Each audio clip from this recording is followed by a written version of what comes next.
नमस्कार दोस्तों, राजू सर के नाम से इस YouTube चैनल में आपका हार्दिक स्वागत है।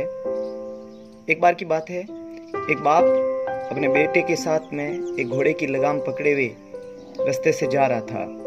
थोड़ी देर चलने के बाद में पिता ने अपने बेटे को बोला कि आप घोड़े के ऊपर बैठ जाइए, थक गए होंगे। बच्चा घोड़े के ऊपर बैठ जाता है। थोड़ा आगे चलते हैं तो दो लोग मिलते हैं सामने। वो बोलते हैं कि कैसा नालायक बच्चा है, बाप को पैदल चला रहा है और खुद घोड़े के ऊपर बैठा है। बच्चा जो है उसके स्वाभिमान को गहरा घात पहुंचता है और वो तुरंत नीचे उतरता है और बोलता है, पिताजी आप घोड़े के ऊपर बैठ जाइए, मैं पैदल चलूंगा। ऐसा सुन के पिताजी घोड़े के ऊपर बैठ जाते हैं।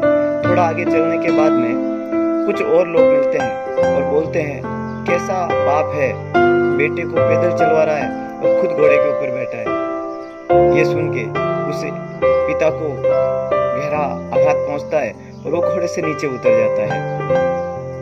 थोड़ा आगे चलने के बाद में कुछ और लोग मिलते हैं। जब वो देखते हैं कि दोनों बाप बेटे पैदल चल रहे हैं और घोड़े के ऊपर कोई नहीं बैठा, तो बोलते हैं, इस घोड़े को किस लिए खरीदा है जब दोनों को पैदल ही चलना था। तो ये सुन के दोनों जो है उनको और थोड़ा बुरा लगता है और दोनों ही इस बार घोड़े के ऊपर एक साथ बैठ जाते हैं। जब वो दोनों घोड़े के ऊपर बैठ के चलते हैं तो सामने कुछ और लोग मिलते हैं। बोले, कैसे निर्दयी इंसान है, ऐसी भरी दोपहर गर्मी के अंदर बेचारे इस अमुक प्राणी के ऊपर बैठ के इसको कितना दुख दे रहे हैं। दोनों ये सुन के बहुत बुरा महसूस करते हैं और दोनों ही घोड़े से नीचे उतर जाते हैं। एक पेड़ की छांव के नीचे बैठ के बाप बोलता है कि बेटा, ऐसे तो ये दुनिया जो है हमें जीने ही नहीं देगी, कैसे हम इस रास्ते में आगे बढ़ेंगे। तो ये सब कुछ विचार अपने मन में करके पिताजी थोड़ी देर रुक जाते हैं और कुछ सोच के अपने बेटे को बोलते हैं कि बेटा, एक गांठ बांध लो कि हमेशा अपने मन की सुनना, क्योंकि दुनिया जो है कभी भी आपकी अच्छी चीज के बारे में नहीं बोलेगी।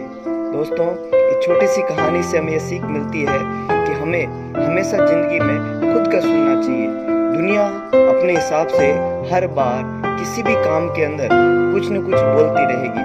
हमें बाहर की आवाज को सुनने की बजाय भीतर की आवाज को सुनना चाहिए और जो हमारा मन कहे, जो चीज करने का बोले, उस चीज को करना चाहिए, ये ध्यान में रखते हुए कि कौन सी चीज हमारे लिए अच्छी है और कौन सी चीज हमारे लिए बुरी है। इस छोटी सी कहानी से अगर आपको कुछ सीख मिली है तो जुड़े हुए रहिए मेरे YouTube चैनल से। चैनल को लाइक और सब्सक्राइब करना ना भूले और बेल बटन को दबा के आप तुरंत मेरे आने वाले नए वीडियो का आनंद उठा सकते हैं। धन्यवाद।